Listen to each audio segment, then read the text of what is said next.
The tumor itself is in her abdomen, but it has metastasized to the bone marrow.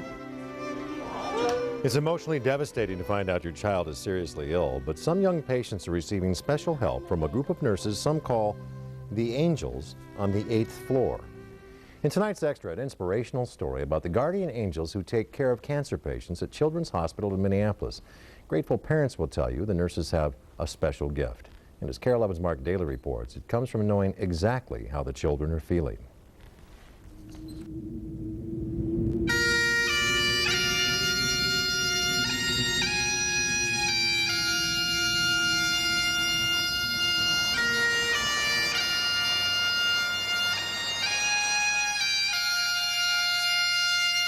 We share so much living in this world together. You can take your experience and do something with it. But few can even imagine what it would be like to learn You're tired. your child has cancer.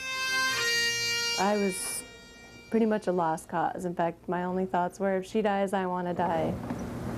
2-year-old Gabby Paquette has an aggressive tumor in her abdomen, and the cancer has spread to her bone marrow. Can you hold Mama's hand? There.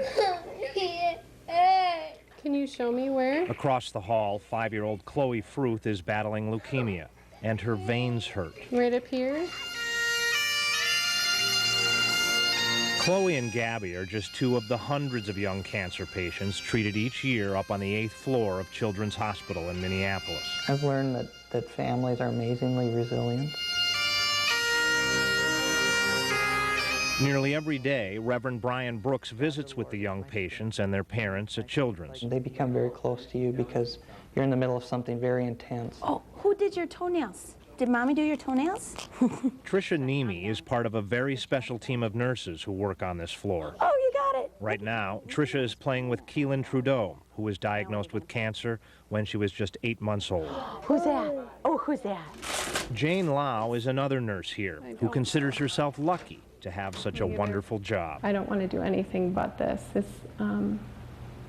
It's reality.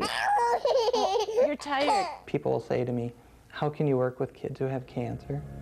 And my response is always, how can't I?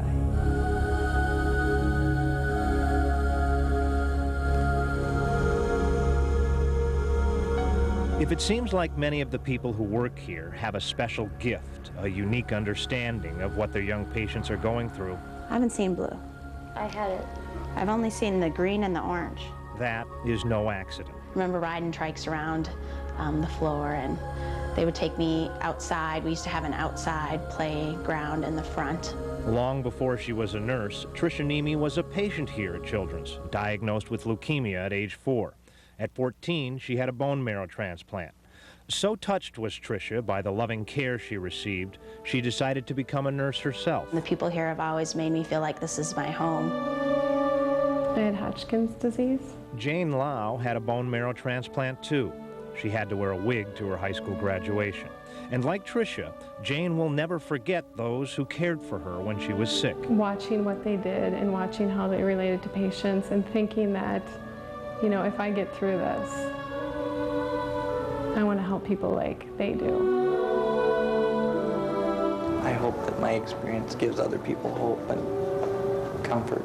As a teenager, Reverend Brooks fought cancer as well, a cancer that cost him part of his right leg, but gave him so much more. My life's different. My life has been changed.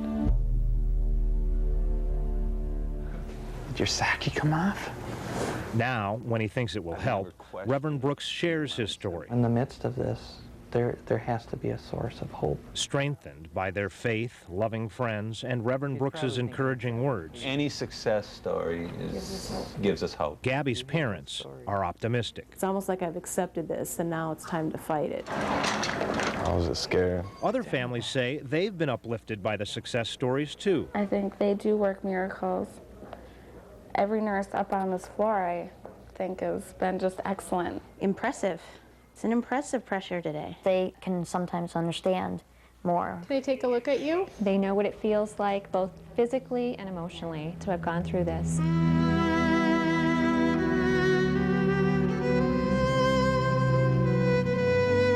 There's there's a reason for why I'm here and what I'm doing. Night falls, and like a guardian angel, Hey, Pumpkin. it's yet another cancer survivor's turn to watch over Gabby. Just doing a hug on the leg, okay? Ellen Doherty was a patient herself 12 years ago.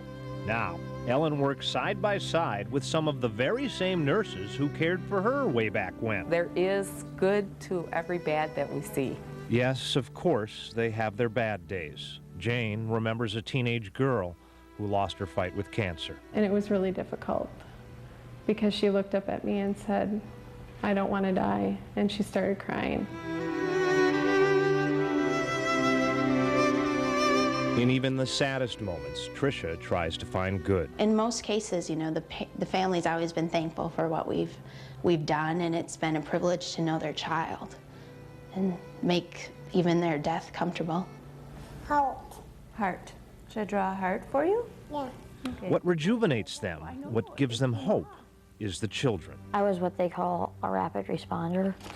So if I come back tomorrow, your head's gonna be white. Children like Patrick Caldwell, who's been so inspired by his caregivers that now he too hopes to someday have a career fighting cancer. And specifically here. Wow. I've already given them my resume. Yes, we really do share so much living in this world together. And up on the 8th floor, the sharing never ends. You did a good job, Pumpkin. There we go. Mark Daly, KARE 11 News. The nurses at Children's Hospital asked us to stress the fact that most childhood cancers are very curable. They say somewhere between 75 and 80% of children who develop cancer go on to lead long and happy lives. Time now to head out to the backyard. Mr. Barlow is already out there. Toys for Tots campaign well underway. One great story followed by another one. Our story is good this year.